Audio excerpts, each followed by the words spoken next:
Awesome service here, 296 4th Avenue, Brooklyn, New York. He's doing a great job, wonderful job.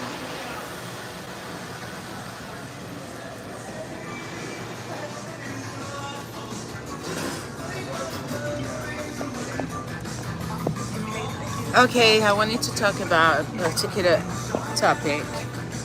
It's hot, so let me remove this. My mom made this. Beautiful.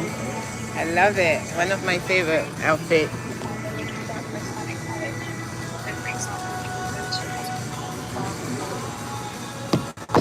I hope I don't get copyright again. I got another copyright. So my other live stream is on private. How are you, by the way? YouTube fam. I hope you can hear me, by the way.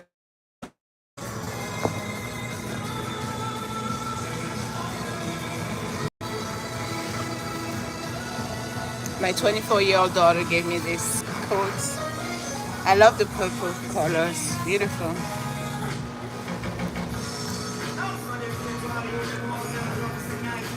The mechanic is from Nigeria. He was super nice. You see my pocket eyes? Those two pizzas that I ate yesterday, yeah, that's why. You see? Puffy eyes. That's because of the wheat, the gluten. It's so bad. Should go away within a few days. Yeah, I have to stop eating bread and pizza. What I wanted to share with you. Yes, my book. You were made to be unstoppable. I'm promoting my book wherever I go. I have one copy in my car, and I talk about how I got out of toxic abusive relationships and how they were actually blessings in disguise. That's how you have to see challenges, hardships, struggles in life. They are challenges, they are blessing in disguise, and they are a gift from heaven above, okay?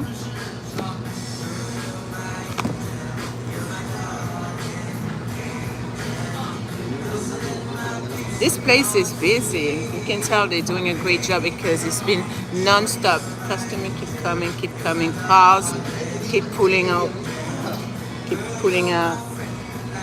This is what you want your business to be. You want your business to be productive, lucrative, successful, prosperous, and you want ongoing clients referring to other people so they can come to your business. They pick and choose your company because you are one of the best. It's all about mindset and knowing how to please customers, what to say, what not to do, what to continue if it's still working. Like they say, if it's not broken, no need to fix it.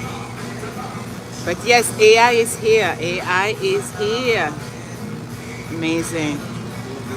Okay, this is a story I wanted to listen a little bit, okay? We were amazing and in love until we were not.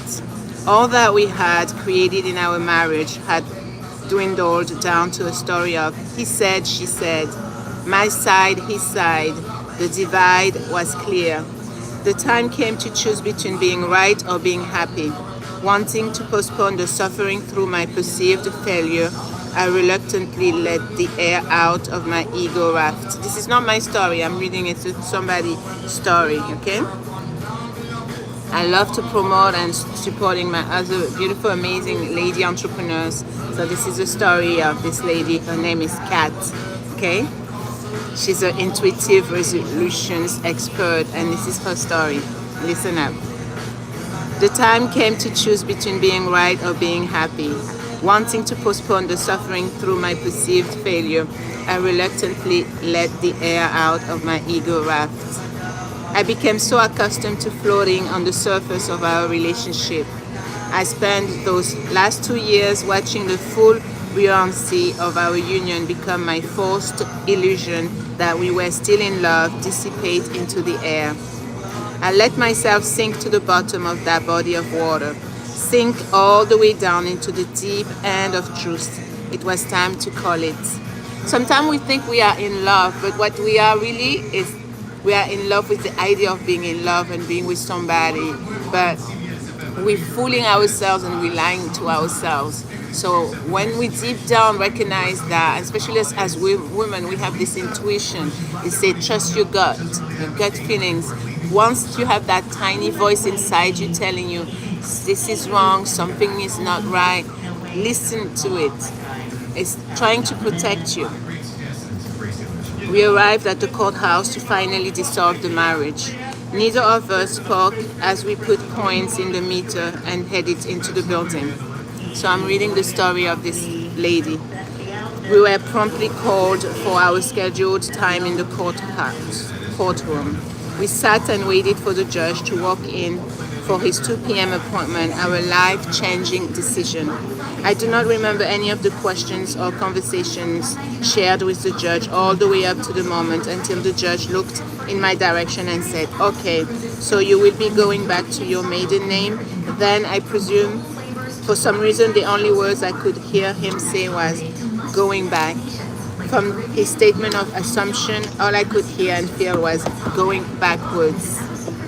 So I'm reading the story of Kat, beautiful young lady. I interrupted the judge from rattling off his well-rehearsed closing of the divorce proceedings script and said, I'm sorry, Your Honor. I really don't want to go back anywhere I have already been. I continued, I would like to not have a last name altogether, please. I'm showing you her picture, the lady who's writing her story. That's her. Her name is Kat. I even surprised myself with my request. It was not even a premeditated thought. Just hearing our judge say the words, going back, I began to feel my heart pounding in my ears. I stayed focused on the judge's facial expression of annoyance to my reasoning for the request, because in my peripheral vision to the left of me, I could see my soon-to-be ex-husband shaking his head at me and giving off a little scoffing laugh. In these microseconds, I was being flooded with the sensations that I had carried most of my life. The fear of needing others' approval and permission to be able to proceed with my life's decisions.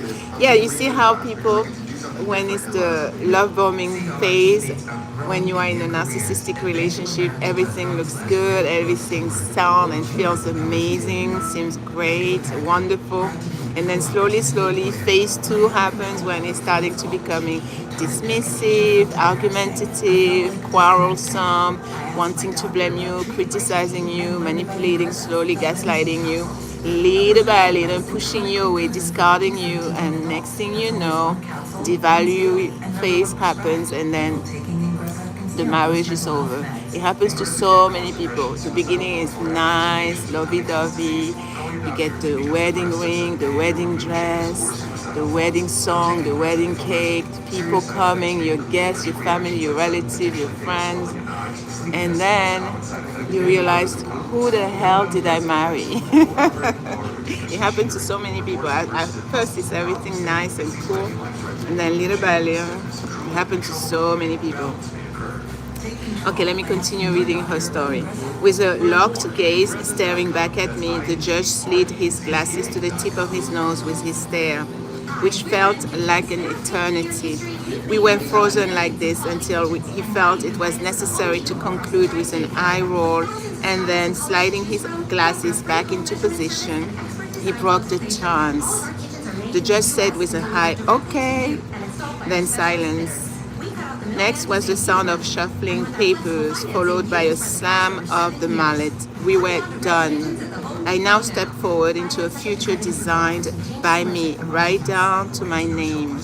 We walked out of the courthouse equally feeling emotionally lighter, with smiles on our faces for the first time in months. Yes, a lot of couples, a lot of families, they go through this period of abuse, emotional trauma, and sometimes they will portray like the happy couple, amazing family, but behind closed door, a lot of issues, a lot of abuse, emotional, mental, physical, that people have no idea of. So once you start telling people, you share your story, People will look at you like, you crazy, you're lying, you're a liar, this never happened. No, it can be. I know the guy, I know the woman, she's not like that.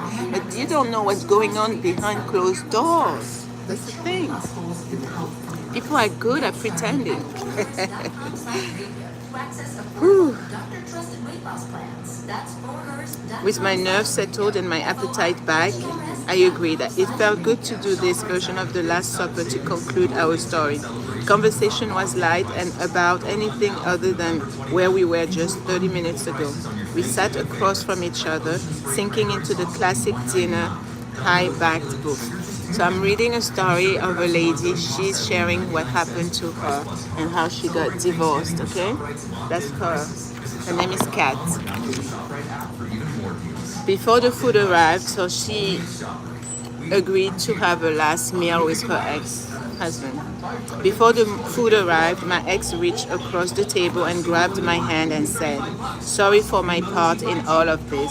Yeah, they always say sorry once, once it's over, when it's done. And then also apologized. We did not need to rehash the list of what we were each apologizing for. We knew, we were both there. The moment felt clear, we felt clean.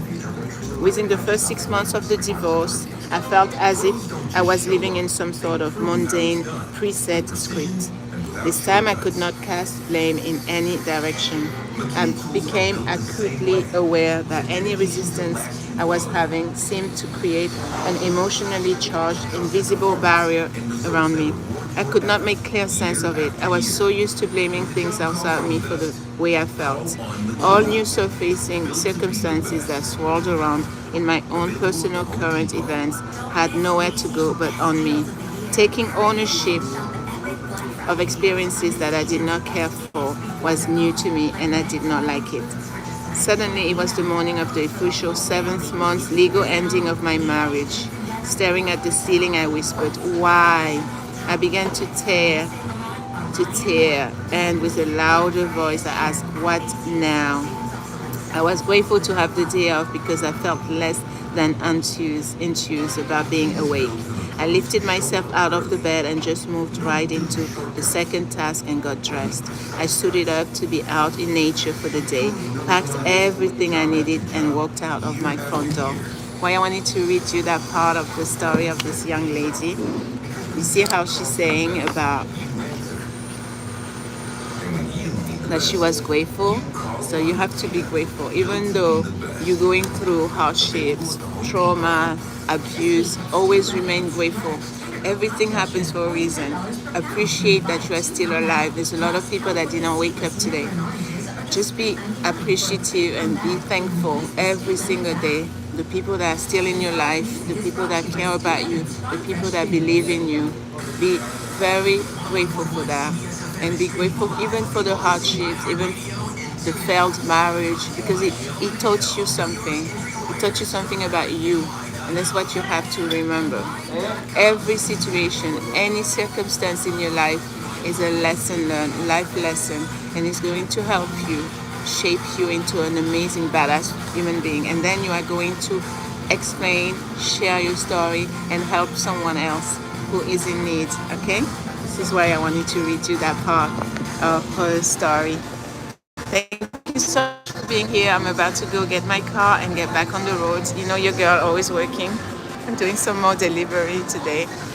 Have a wonderful, amazing day. Remember, whatever you are going through, this too shall pass. What doesn't kill you makes you stronger. Yes, I'm living proof. You are living proof of that. Every single day, keep thriving, getting better, doing better, feeling better about yourself and all that you have achieved, accomplished so far. All right? Be a blessing, be a light out there. There's too many crazy people out there, and we need more love. We need more positivity. We need people to really be there for one another. Okay, let's stay united. Stop the bickering. Stop arguing over petty issues. Look at the bigger picture. We are one big family, regardless our skin colors, our religious backgrounds, beliefs, opinions, political or otherwise. We are one big family. Let's come together, right? Think about all the things that we share in common instead of talking about all our differences. Okay, I love you. Remember, my name is Gnama. I care about you. I love you. Rate it, rise, reclaim, and keep shining, keep rising.